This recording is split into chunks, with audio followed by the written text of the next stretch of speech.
In our previous lectures, we talked about LTI capacitor in length, and in this lecture, we're going to do the same thing for the dual component, namely LTI inductor. First, we will remember its terminal equations. Then, we will figure out the consequences of those terminal equations. That is, we will obtain certain important properties of LTI inductors, and then we're going to go through some examples to gain some familiarity with the component. Okay.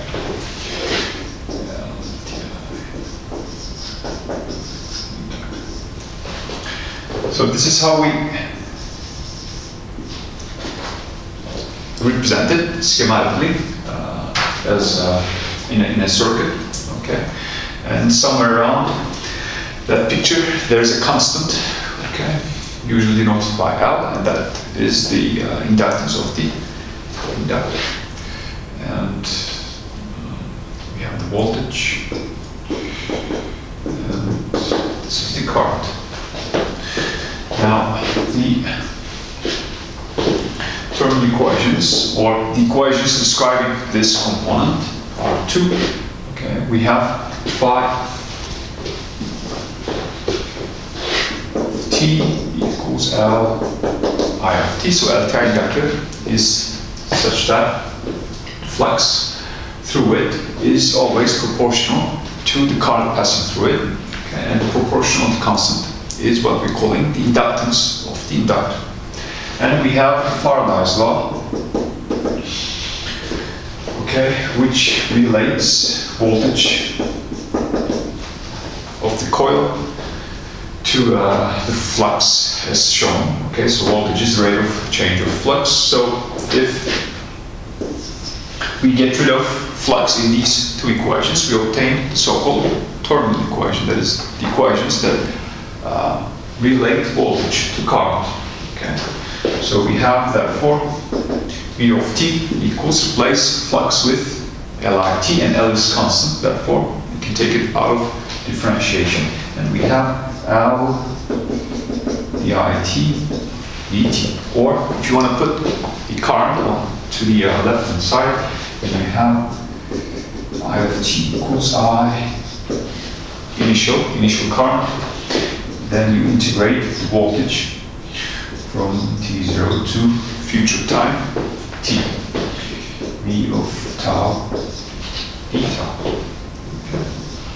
And everything that we will obtain will grow from these equivalent representations of the voltage and current characteristics. Okay. So L is inductance, and it's measured in Henry's, capital H.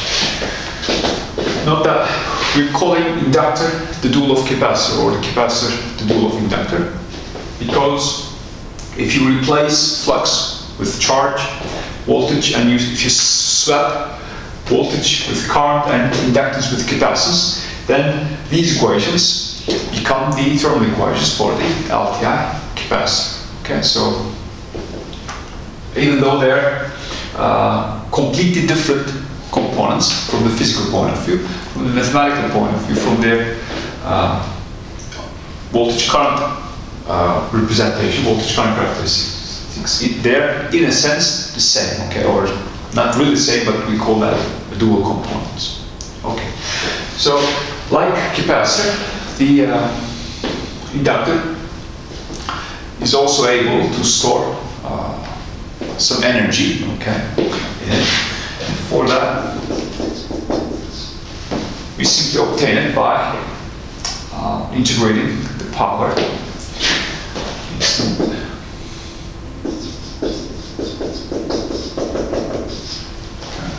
Now the power of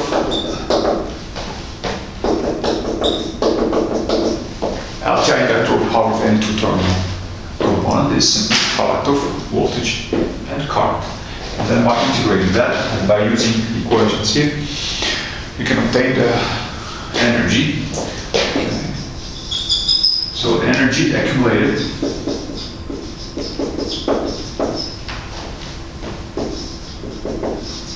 during some interval. Okay, from t0 to t depends on two things only: the current in the beginning of the interval and the current at the end of the interval. So what we have is t0 to t equals 1/2 L by t squared minus 1/2 L by t0 squared. And energy stored at any given time depends only on the current passing through the coil at that particular time. Energy stored at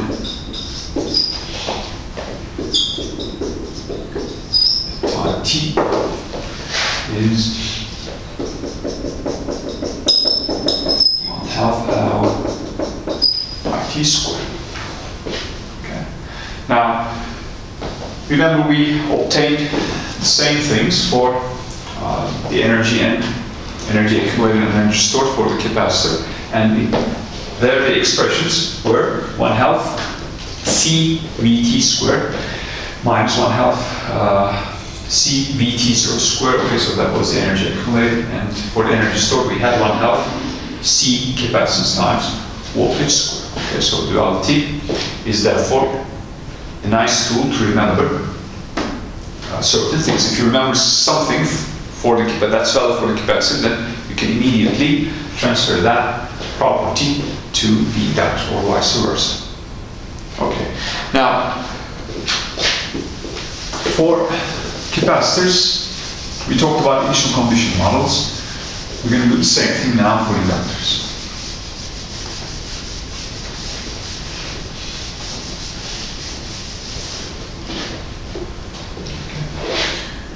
Initial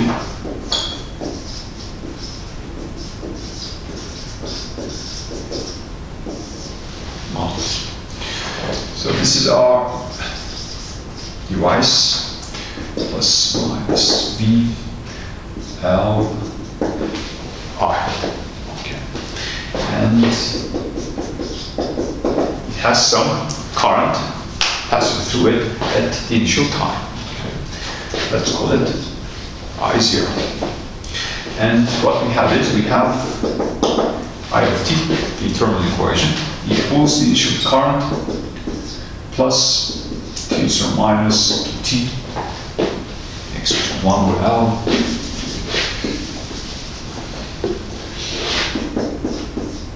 t0 minus t, d tau, d tau. Okay, so that's the terminal equation. Now for analysis purposes, or sometimes for something else, what we want is we want to be working with an inductor that has no initial current. Okay, so that corresponds to working with an empty capacitor, an uncharged capacitor. Okay. Now we cannot simply ignore initial current, so we have to, therefore, if you want an inductor without initial current in our model, then we have to somehow express this initial current through some other device, other component. And there are two ways to do that. Okay, and that gives us two possible ways of modeling an inductor. Inductor with initial current. Okay, so with an inductor that has no initial current and some other device, and some other device turns out to be an independent source. Okay, so this model, okay, is equivalent to, or that representation is equivalent to, for future times. Okay, by future times we mean for times larger than t0, t0 being our initial time, the following. Okay, and then a initial current-free inductor, where the inductance is the same as the inductance of the original device. Okay, and then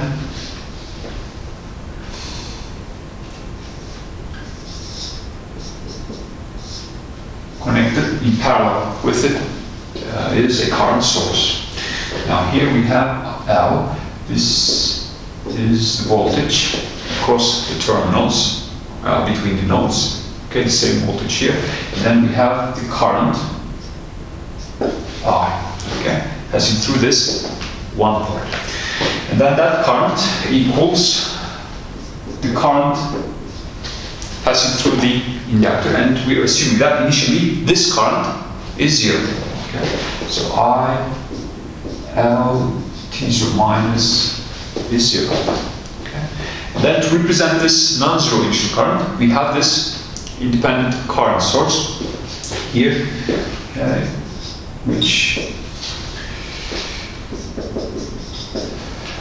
is realized through this step function with magnitude I0 being the initial current. Okay. Now let's see that this model indeed produces the same current voltage relationship for t larger than t0. So all we have to do is write the current I of t.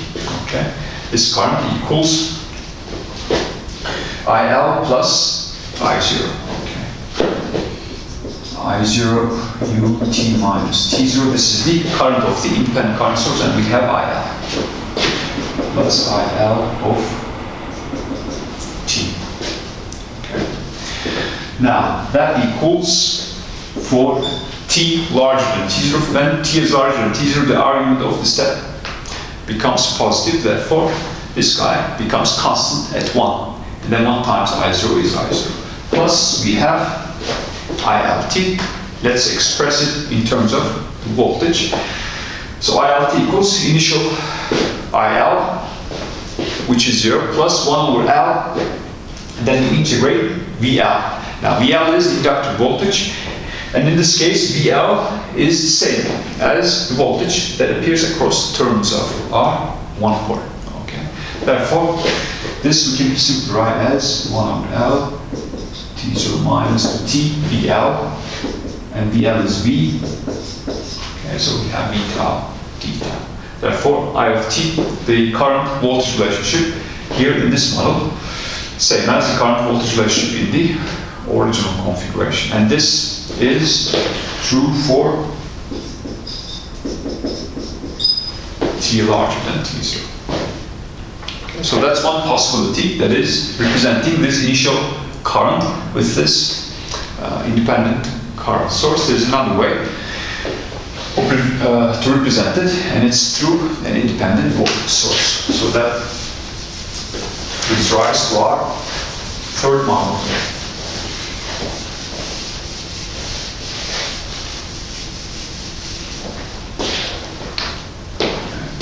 Now this thing is also equivalent for all future times, t larger than t0, this configuration.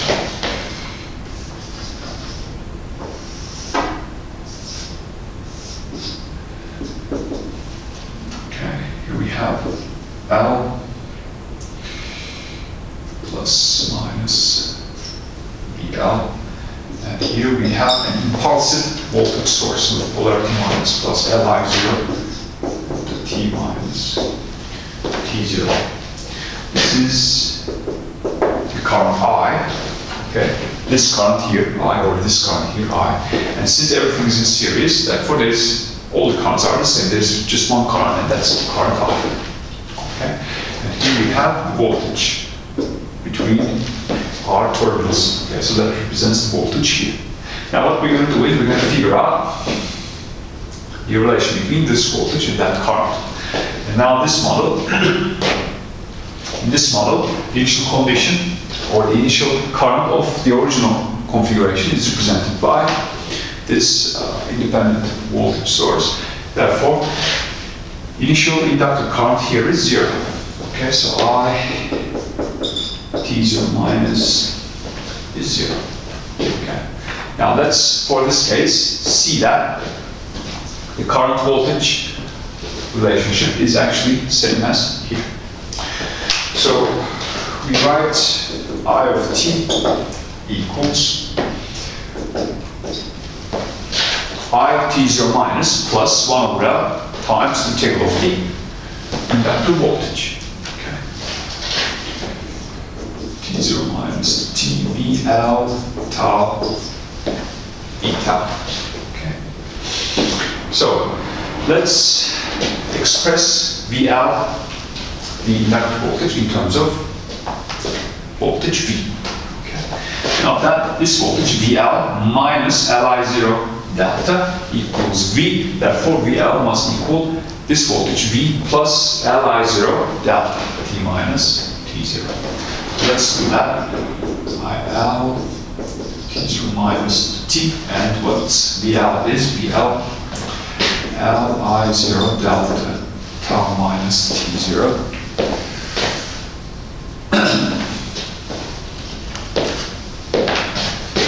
Tau minus T0 and plus the tau d tau. Okay. This thing is by KVL VL. Okay. Then let's write that as two separate integrals. We have this Li0 can come out of the integration because it's constant, and this L will cancel, and we will have I0, T0 minus the T impulse, tau minus T0 e tau, plus 1 over L, T0 minus T v tau d tau. Okay. Now by very definition of delta function, this integral gives us 4 times larger than T0. Okay. So therefore we can write for T larger than T0, this equals I0 times 1, I0 plus 1 over L, T0 minus TV tau d tau. Okay, for T larger than T0. Therefore in 3 configurations, or in 3 of our models, we always have the same voltage current characteristics for T larger than T0. Okay, so therefore we can either use this model or that model if we want to work with an inductor which doesn't have any initial current. Okay, I equals 0.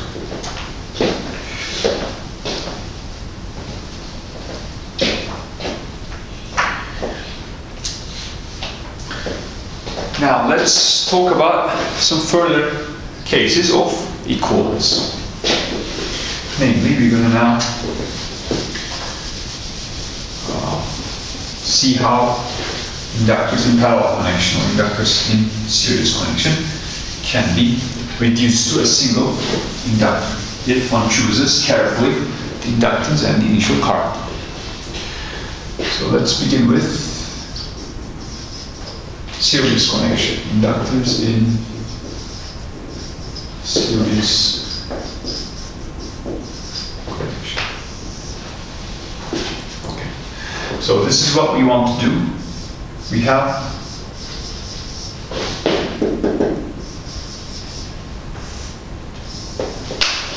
a number of LTI inductors connected in series, and by that connection, a one port is constructed. Okay, and one port is obtained. The voltage and current of that one port are denoted by V and I, respectively. Okay. This is L1, this is L2, and this is Ln. Since these inductors are in series connection, I1, I2 to In, they're all equal to one another, and they equal to I. Okay, so we don't need extra notation to indicate the currents of those inductors. However, as for the voltage, they can be arbitrary. Okay, so therefore we have V1, we have V2, and so on. And this is Vn. And by KVL, clearly, the sum of those n voltages must equal the voltage that appears across the terminals of our one port. And T0 equals I0. Okay. And we have some initial current, and that initial current is denoted by I0. Note that these n inductors, they cannot have arbitrary independent initial currents, because due to KCL, they must all have the same initial current, and that initial current is what we denote by I0. Okay, now we want to figure out whether it's possible to replace this with a simpler component such that everything is the same when looked from the port terminals. Okay, that is, the relation between voltage and current remains the same. So in part 2 we try to figure out, if possible, to find the inductance of a single inductor, okay, and we're calling it L equivalent, such that by choosing the initial current of this inductor carefully and by choosing L equivalent, this one port and this one port become equivalent. Okay, so therefore we will try to figure out what's L equivalent and what's IT0. Okay. Now, what's IT0 is obvious. If these two to be equivalent, okay, for all times, clearly at t equals t0 they must have the same current. Therefore, IT0 is I0. Okay, so there's nothing interesting about that. Now let's try to figure out what that L equivalent must be. For that, we use KVL and the terminal equation of the inductor. V equals V1 plus V2 plus Vn. Okay? This voltage equals the sum of individual voltages of the inductor. Okay? And then that equals L1 di1 dt, L2 di2 dt, Ln din dt. But I1, I2, and In, all the i's are equal to one another, and that equal to I because everything is in series. Okay. So therefore, V can be written in this form, and then we can clearly write this as L1 plus L2 plus Ln times di dt. Now, for this single inductor, we have V equals L equivalent di dt. For equivalence, clearly, this equation and that equation must be the same, which means that the expression appears here, the sum of individual inductances must equal what we're calling L equivalent here, or L effective sometimes. Hence, L equivalent must be L1 plus L2 Ln. Okay. So in a sense, inductances in series, inductances here behave like resistances, okay, for resistors connected in series.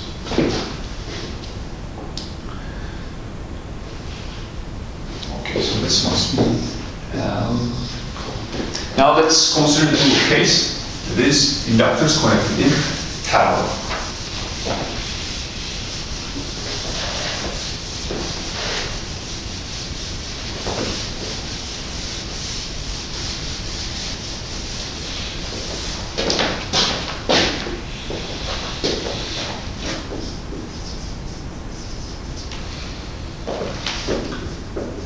In parallel connection.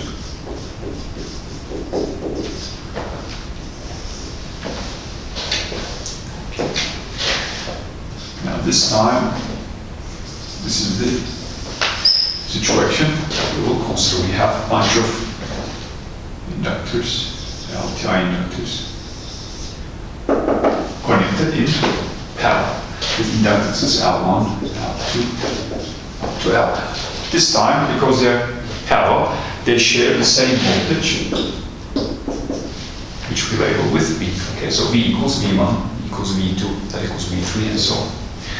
And here, this is what we call as the current of our one port.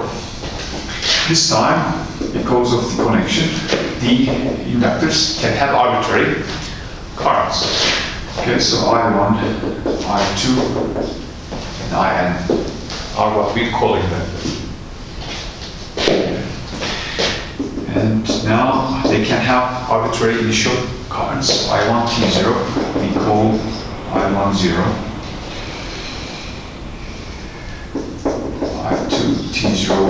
I20, and so on. I n t0 is I n0. Okay. Now, this we want to figure out whether it is equivalent to, or can be equivalent to. Okay. This one port that contains a single inductor. Okay.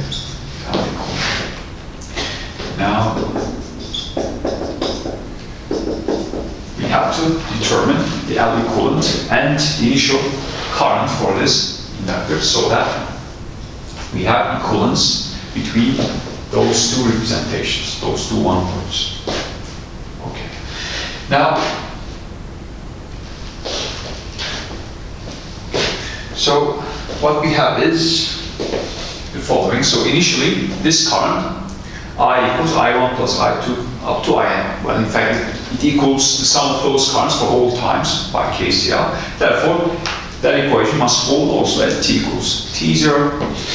So I t0 therefore equals I10 plus I20 plus and up to In0. Therefore, this initial current, since this initial current and this initial current must be the same, therefore IT0 or the initial current of this inductor must be the sum of individual initial currents. Okay, that's pretty much easy. So IT0 therefore must equal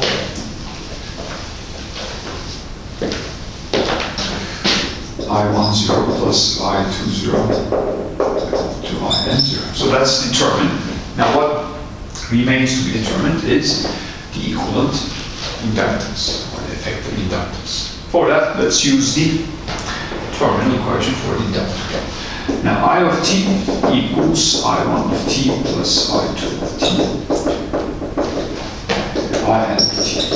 Okay. Here. By KCL. So this we can write as what's I1 of t? I1 of t is the initial current of the first inductor times 1 over L1, and then you integrate V1. And V1 is V because all the voltages are equal to V. So we have I10 plus 1 over L1, and then integrate from t0 to t, V1 tau, d tau, which is V tau. Okay, so that's I1. Do the same thing for I2, for I3, and so on. So we have In0 plus 1 over Ln, t0 to t, V tau, V tau. Okay. Now let's reorganize the terms. So what we have here is I10 plus I20 plus In0. Okay, so we gather the initial currents, and then since it's always the same thing that we're integrating, namely the voltage, we can also write those n separate integrals as a single integration. Okay, so that is possible if we write this 1 over Ln, and then we integrate from t0 to t, V tau, V tau. So therefore, I of t for the first one port equals the sum of individual currents plus this thing here, this constant, times the integral of the voltage. And here, for this guy, we have I of t equals I t0 initial current plus 1 over L equivalent. Then we integrate t0 to t, V tau, V tau. Okay. Now for equivalence, we require that this equation and this equation are the same. Okay. From that sameness immediately follows that this sum of 1 over the inductances must equal 1 over L equivalent.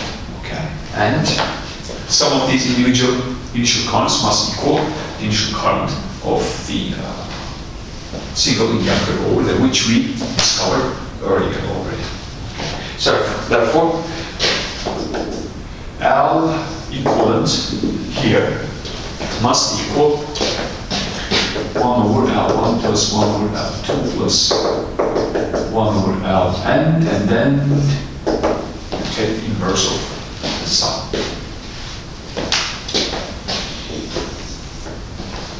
Okay, so in this case, inductances, they behave as conductances. Okay.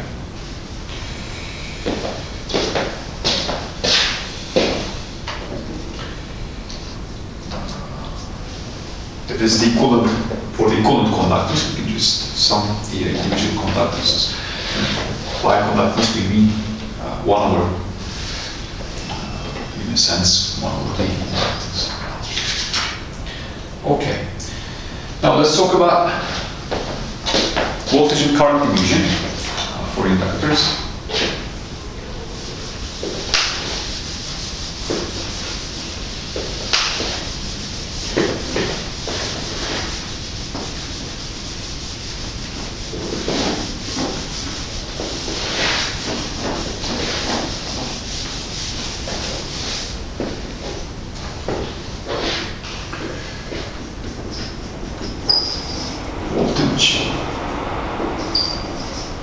Division.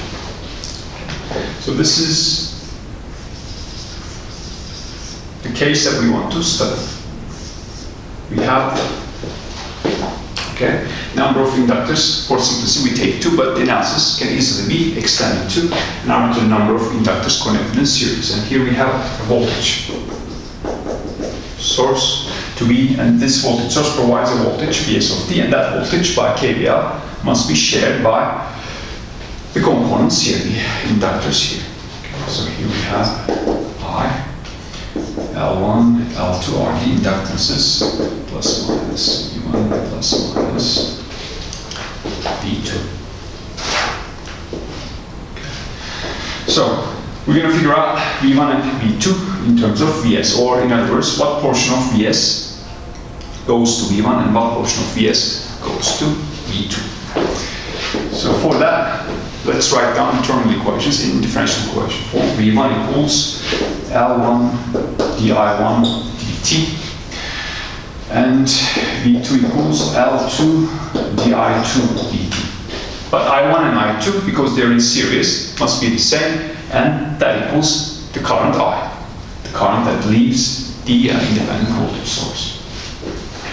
Okay, from this immediately follows that the ratio of the voltages must equal the ratio of the inductances. V1 over L1 equals V2 over L2. So that's first constraint on the voltages. And the second constraint is coming from KVL. Okay, KVL says that V1 plus V2 must equal the voltage of the independent voltage source. So that's 2. Combine 1 and 2 tells us that voltages must be divided proportional to the inductances among the inductors. Okay, 1 and 2 yields then V1 of t equals L1 plus L2 est, and L2 L1 plus L2 est.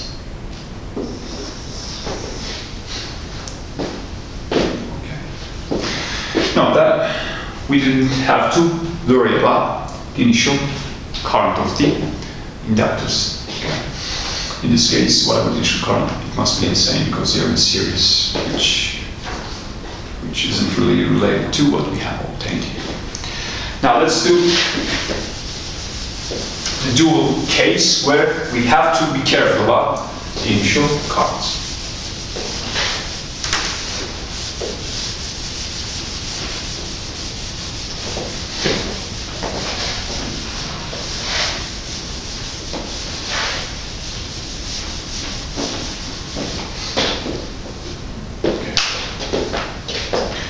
Talk about now current division.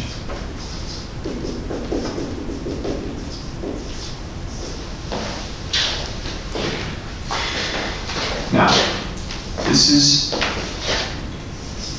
the case that we want to consider. We have some current that we're going to eventually force on our inductors. We have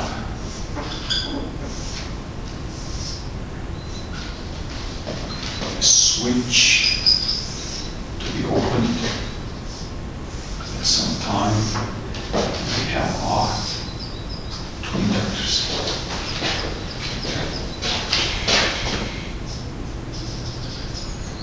Switch is closed, so this is, here we have a short circuit here for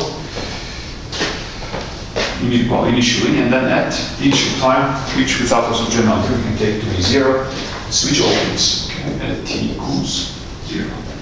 This is L1, this is L2, this is I1, this is I2. Here we have IS. Okay. Now, I1 0 minus is something 0, and I2 0 minus is something, and we're calling it I2 0. And the purpose of this switch is because we want to consider the general case. And the general case is such that the initial currents can be chosen independently or arbitrarily.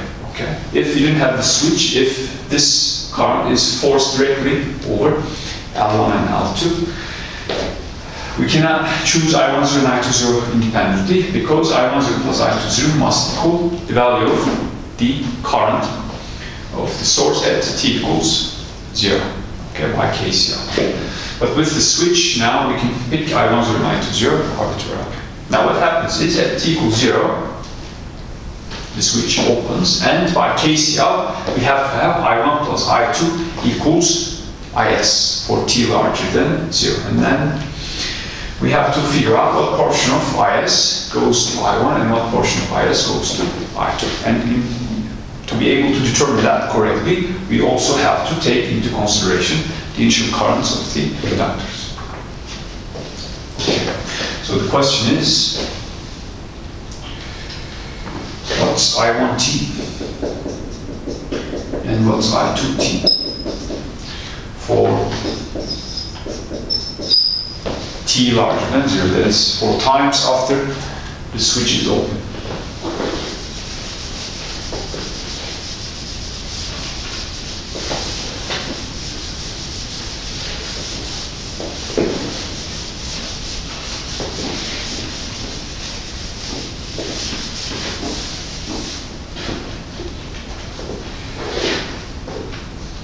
Okay, now since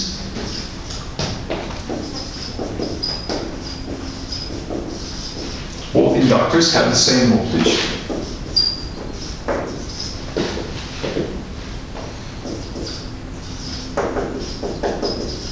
I think everything has the same voltage, because everything here is in parallel. Let's call that voltage V. Okay. Since they have the same voltage, we can write I1 of t equals I1 initial, I1 0 minus, plus 1 over L1 0 minus to t v tau e tau. So that's the terminal equation for the first coil, and for the second coil we have I2 0 minus plus 1 over L2, and then you integrate again the voltage V2, but V1, V2 they're all the same, and we're calling it V, V tau, V tau. Okay. So let's put this term to the left of the equation. So this yields 0 minus t v tau d tau equals L1 times I1 t minus I1 initial, which is I1 0. And from the second equation, we obtain v tau d tau equals L2 times I2 t minus initial current I2 0. Okay? And therefore, even though we don't know what the voltage is on these two equations, we see that whatever this expression is, this expression must be the same. Okay. So we have L1 I1 t minus I1 0 must equal L2 I2 t minus I2 I2, 0. So that's our first constraint on our inductor currents. And the second constraint, which is active for t larger than 0, is coming from KCL. Okay, by KCL, we have I1 of t plus I2 of t equals Is of t. Okay, this constraint is valid for t larger than 0 after the switches are open. Okay, and then if you combine 1 and 2, you obtain the following.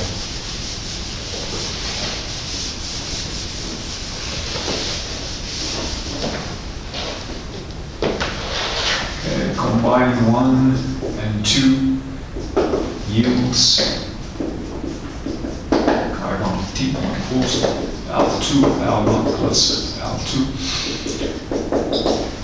Is of t, plus we have a correction term coming from the initial currents, plus L1 I1 0 minus L2 I2 0 over L1 plus L2. And for the other coil, we have L1 over L1 plus L2 Is t plus E minus of that term. L2 I2 0 minus L1 I1 0 over L1 plus L2. Okay. So therefore, current division is a little bit more subtle than voltage division, in the sense that we have to also take into consideration the initial currents of the inductors. And this is for t positive.